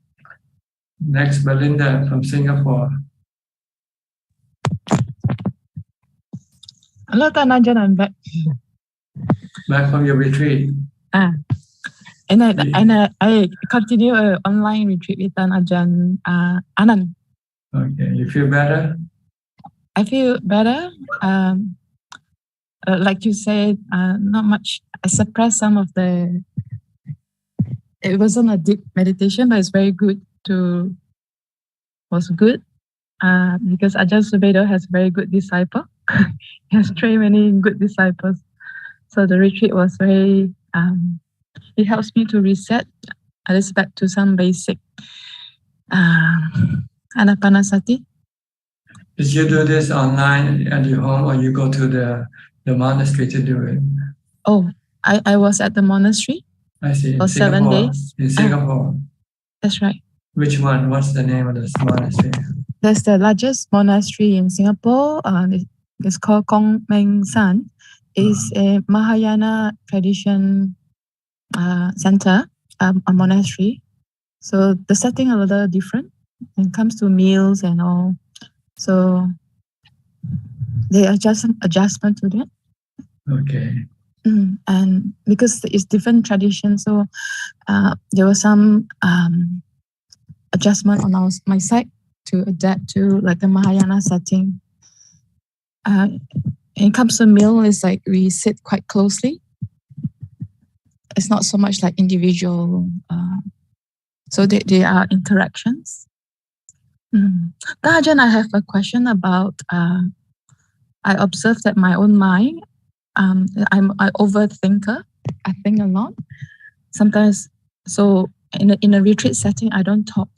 I find I have desire not to talk because the mind has always been busy enough. But once the retreat ended, and I still do not have desire to like having a lot of talking.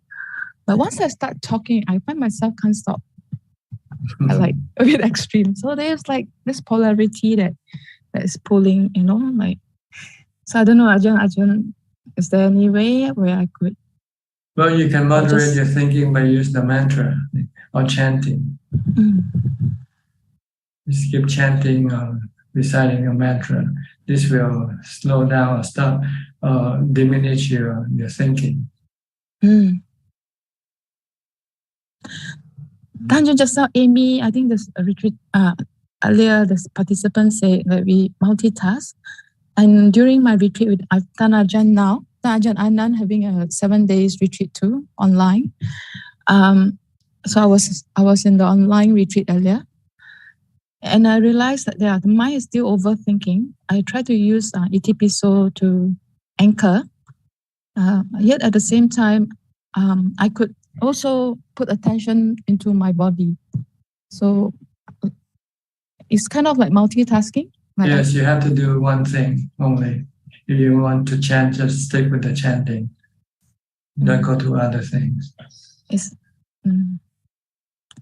else you'll be running around from here to there, from there to back here again. The reason why I put I find that even chanting, then the mind still runs. So when I chant Itipiso, do I put the intention into the meaning of the chanting or something like that so that I can deepen it or? Doesn't matter.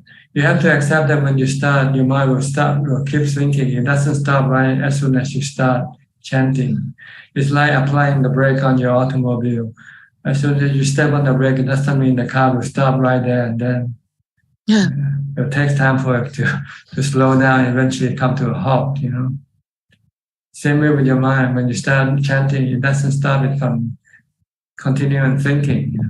But what you should do is just ignore what you think and then focus on your chant. And keep chanting and ignore the thoughts.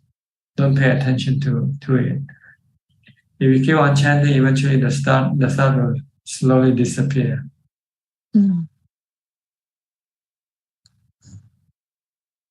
So it's definitely a no to do two objects at the same time.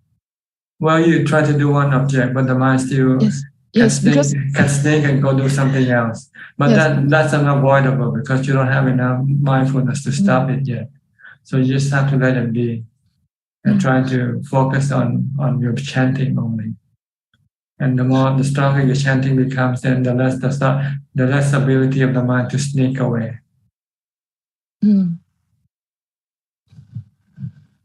But Ajahn, I also find that it's helpful, like the moment my mind sneak away, I just have to raise awareness, knowing that the mind sneak away. It's not helpful. It's not helpful. It's just it means you've been distracted to other things already. You forgot your chanting in time. I find myself having trouble like anchor to chanting. That's right, because your mindfulness is not strong enough yet. That's why you forget as soon as you chant for a few words, and then the mind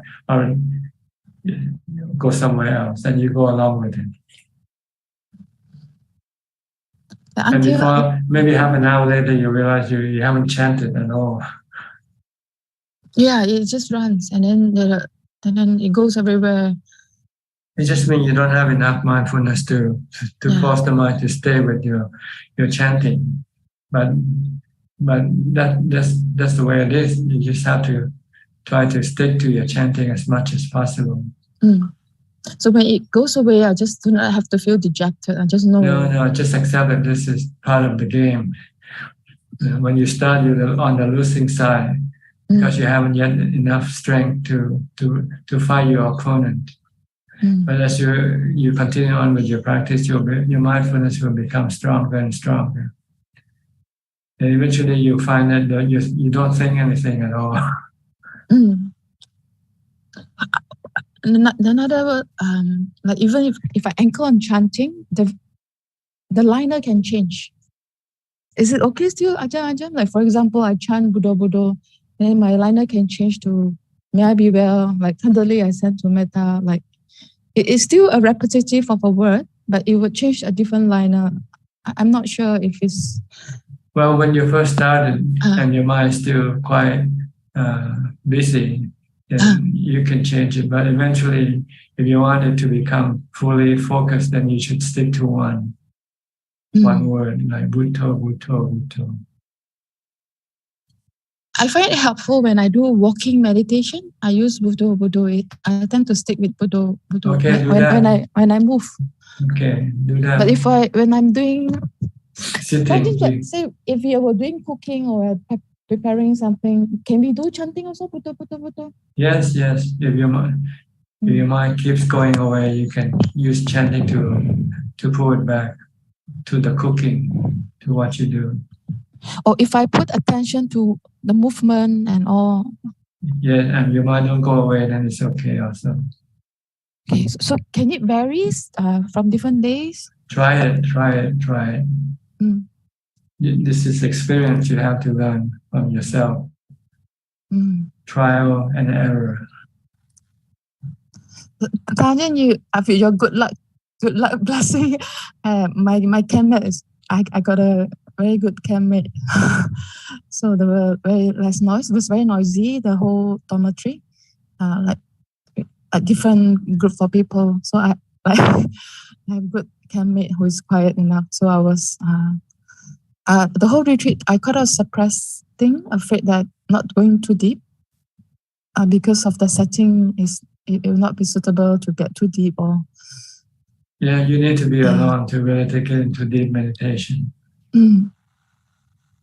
So for now, like you just have to be patient, right? I heard you say be patient and try to develop as much mindfulness or concentration as possible. And bring the mind to the present as much as possible. It's the same thing as stop thinking. When you don't think, then your mind is back in the present. When you think, then the mind goes into the past or to the future, or go away from where you are.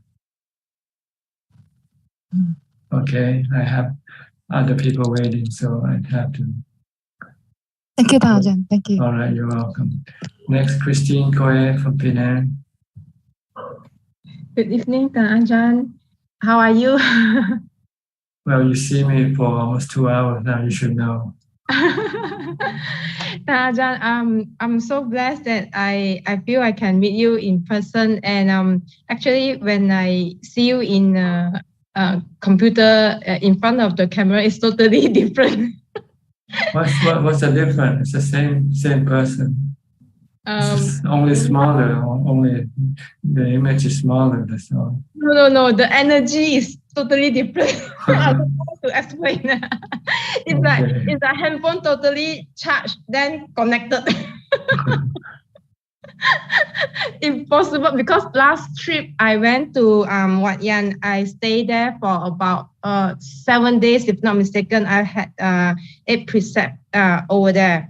So this round we don't have this opportunity, then we do temple hopping. And thank you so much for your time. Really, really happy to meet you. Okay, happy to meet you all too. Thank you. Okay, go to Sulan now. Sulan. What happened to Claudia? She was on for a while. Maybe she just lost time. Yeah. Oh. How are you, Sulan? Oh, hello, Ajahn. How are you? I'm okay. Yeah. Just leg pain. The leg pain bothering me. Yeah. I see. Don't let it bother you. Leave it alone. Use mantra when you feel affected by the pain. Just keep reciting Bhutto, Bhutto, Bhutto. I see. Okay. Yeah, it kind of bothered me because I couldn't bend my knee. Then couldn't really sit. You can recite Anatta, Anatta. My body is not myself. It's not me. I cannot force it to be what I want it to be. Oh. Okay, I will try that. Yeah. Okay. Anything else? Just now Ajahn was sharing about the part that when we look at people, then we will kind of remember their names. Then I was like thinking, not all the people that I like look at their face, I can remember their name. Like it takes a while. Yeah. Maybe your memory is not so good. Oh, then how can I increase that memory though? By keep thinking about it, thinking about the thing that you're supposed to remember. Oh. If you don't think you can, then you can forget it. But you keep thinking tomorrow is Wednesday, and it will stay in your mind with you. Oh. But if you don't think, maybe when you ask yourself what's tomorrow, you might have to take a little while to think. Yeah. But I thought that the goal is to practice not thinking. Well, we're speaking on a different level. This is on the wisdom level. On the wisdom, you have to think. But when meditation, you have to stop thinking. So sometimes people get confused and they keep practicing wrongly. When it's time for them to stop thinking, they keep thinking. When it's time for them to think, they don't think. They will think about some other thing else. Yeah. It feels like there's a lot of things to remember in our lay life. A lot of people. In practice, you will only have to remember three things: anicca, dukkha, anatta. That's all. Everything is anicca, dukkha, anatta. But you keep forgetting these three things. Yeah, like even these three things, I keep forgetting also. Yeah. Okay, I have another person waiting and some other question from Facebook, so I have to go quickly. Okay, Alexa, Aroka, you have a couple minutes to speak. Hello, teacher. You hear me good? Yes, see you good also. Nice to meet you, teacher. You are in the open today. Huh? Nice weather? Yes, no, not nice weather. It's cold, but much more nature. Huh? Nature is yes, there's a tree behind you. The best place to be. Then you have the right conditions in nature. Yes, Buddha became enlightened in nature, outside the houses. The house is good, like the monastery is good, but then you go to Dutong to everything is arranged in nature, so you don't stress. Yeah, and then you can work like you just told. You can work on keeping your mind still easier, and then then everything happens. Nature. Yes, nature is a good place to meditate, to practice meditation. how to stop thinking. Ajaan Suchart told me, you come here to learn to keep the Buddha while you walking. And I said, yes, I have it, but then I talk. He said, yeah, don't talk. But then I was against the grain because there is a lot of people and not many know this. So, but I keep that. I keep my upeka not talking, and I just say, I just make like this when it was in coffee, and then they understood that I was not talking. And then it would do the thing is the movement become very slowly because then you are observing, you are with your attention and what you are doing. If you walk, I put attention in my hips most of the time. And if I'm taking a cup of coffee, then I am looking all movement. So I'm focused I put the attention. I notice that it's just a flow. Attention can go everywhere. So now I have the time to couple it, to put it wherever I want, because I find, let's say I would use this word, new brains. I have new brains here. And the reason why do I have a new brain is because I see the old brain. I see my, how to say it briefly, I see the conditionment from my brains. You know, it's all the thoughts. It's like a circle. You know, so just like when you have a music in your head, you repeat it all the time during the day. Then you see it's a circle, and then the thoughts are the same. So I start to follow my thoughts where it is, or through the eyes. The eyes move. Or through the body, it tells you, I want to go to the toilet or something. Then I know where my attention is. And then to listen is then you are in the ground zero. Then you are, it's like a flow. If we get stuck, you know or read, or you recognize some formation, and then you say, I know or read. So you stop the flow. So yes, to know that. Okay, I think I have to cut you down. Here sorry, now I have some other people waiting. I tried to get in much earlier, but it was very difficult. I'm more than half hour trying. I still learning how to deal with this equipment. Thank you for your attention. Thank you. All right, you're welcome. Thank you. Go to Joko. Joko from Indonesia. Thank you, Ajaan. Yes, Ajaan, I have a question. So last 2 months, I joined an ordination program to be a samanera for temporary times, and now I have become lay people again. So my first information about joining Pabaja is that for Thai people, it's the way to show gratitude to our parents. But for us Indonesians, I think we are not common to these things, because even to become a monk is not very easy for us in Indonesian. Most of the Buddhists in Indonesia are Chinese, and we have to continue our surname, and probably some parents are not easily allow their kids or children to be a monk. And my question is, can you explain to us, probably Ajaan, how could join the Pabaja become the way to show gratitude for children to their parents? Well, see, if you become a novice or a monk, then you have a chance to become enlightened. Once you become enlightened, then you can teach your parents to become enlightened also. Like the Buddha, when he became enlightened, then he went back and visited his family, and then he taught them the Dhamma.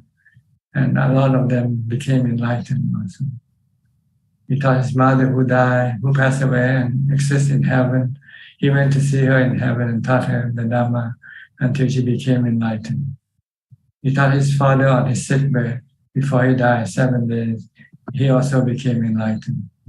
This is a way of showing gratitude, paying back their kindness by helping them become enlightened.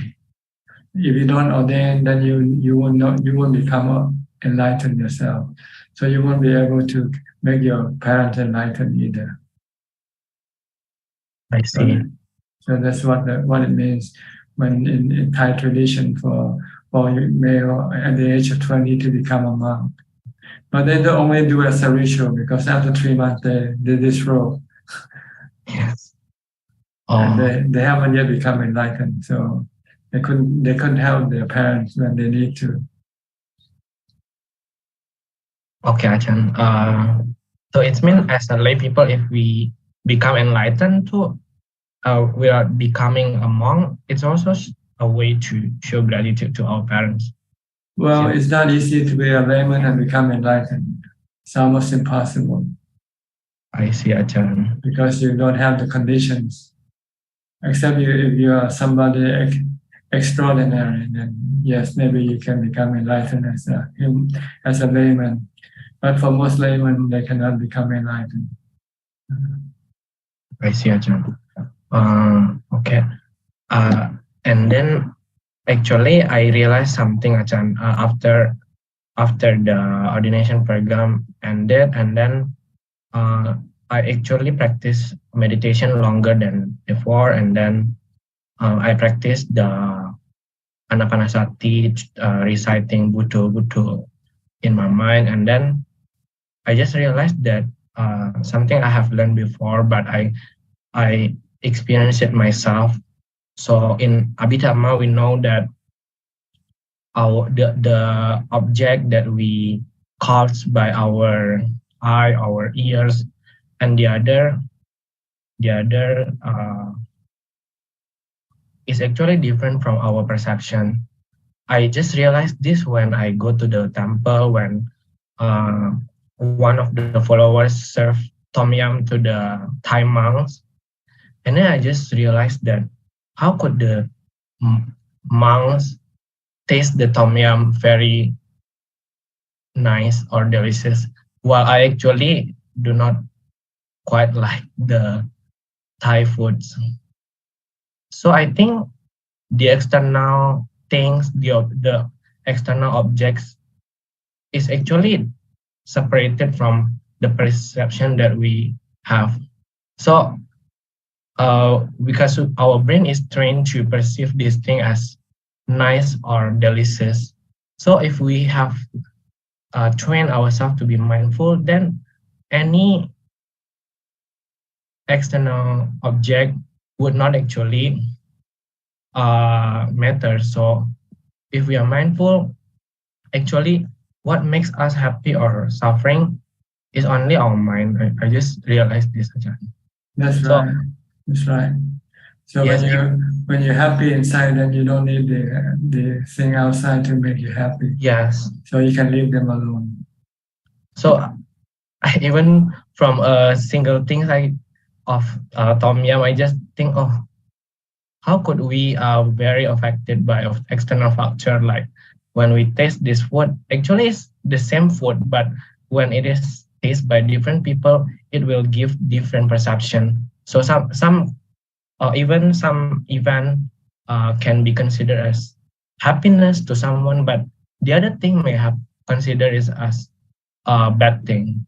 So it's actually the play of the mind. The mind has different preferences depending on your past life. If you used to like something in your past life, you will like something in this lifetime. Yes, and which can be different from somebody else. Somebody might not like the thing that you like. Yes. Okay, I have to stop now with you. I have to go to the last person. Okay.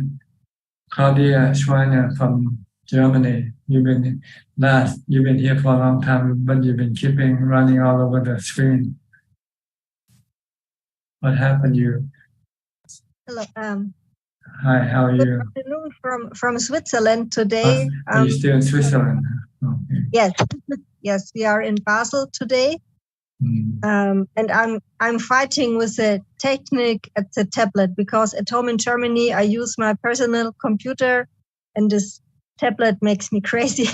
I see. That's why you keep running away from the Swiss. So I logged out. Then I got a message from Czech, and then I returned. So I'm here again.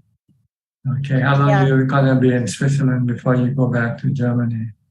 Unfortunately, we have to leave on Thursday. So 2 more days only.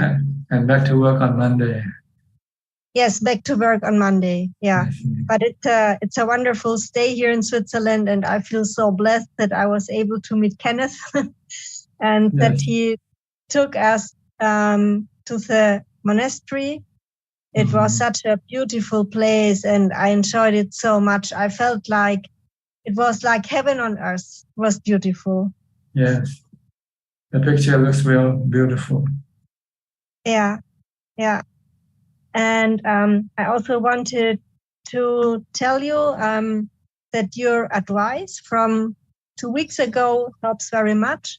So I was asking you how I can get more equanimity when I have to deal with all the injustice at school, and that is stressing me. And so you gave me the advice to watch my body and not to want to have bananas as oranges. Yes. And it still is very helpful. So of course I still have to train my mindfulness a lot. Yes. But when I can keep my mindfulness on my body, it really helps. I get more calm inside, and when I'm in a situation that is stressing me, then I think, well, can I make oranges out of bananas? And I say no to myself. It's really helpful, and I thank you so much.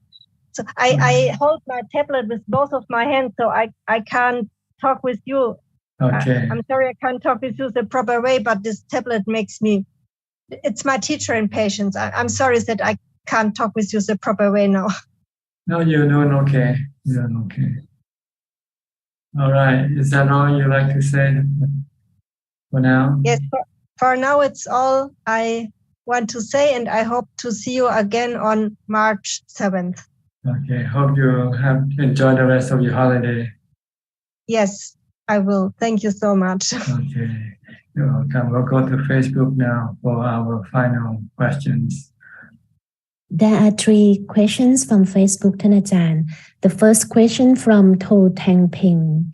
Can Ajaan explain indifferent feeling and what are the causes? Thank you. Indifferent feeling is when you see something that you either think is good or bad. So you have indifference to that thing. If you see something that is good, then you have good feeling. If you see something that is bad, then you have bad feeling. And when you see something indifferent, it's neither good nor bad, then you have no good or bad feeling. So we call that indifferent feeling or neutral feeling. Next questions from Michael Dule. Do Arahant become aware of when and how their body will die? I don't know. You have to ask them. And last questions from Sri Hasha. Respectful teacher, I have a question. I observe that my mind at times get cravings, and this subtle craving get larger and larger, like it consumes my mind and body to fulfill that craving. All along this time, the efficiency of my mind and work gets slowed down a lot, and I left unfinished with my tasks. This causes a lot of lack in my life. How can I overcome such craving so that it doesn't affect my normal work life? Thank you. You have to develop mindfulness. Whenever you start to have craving, you should stop it if you have mindfulness, you can stop it by reciting mantra, Bhutto, Bhutto, Bhutto. until your craving come to stop. Okay, so try to practice mantra a lot. And when you have craving, try to use mantra to see how it works for you. Other way is to use wisdom, is to see that everything that you crave for will cause you pain sooner or later. Because everything that you crave for is impermanent. They are temporary. When they are with you, they can make you feel good. But when they change or when they disappear, then they can make you feel bad. So it's better not to crave for anything. Okay. Is that all the questions? Yes, that's all. I think we all run out of time for tonight, so we will have a chance for another round of questions. Thank you very much for your participation in this meeting tonight or today. And I hope that you can benefit from it and help you advance in your practice. In the meantime, please stay safe, stay mindful, and keep on practicing. And if all goes well, I'll see you all at the same time next week. Thank you and goodbye. สาธุเจ้าค่ะ Thank you. Goodbye. Thank you. Thank you. And Bye, everyone. Bye-bye. Bye. Have a good night, everyone. Good night. Thank you ที่รัก ครับขอบคุณคุณหลาคุณบอยนะครับ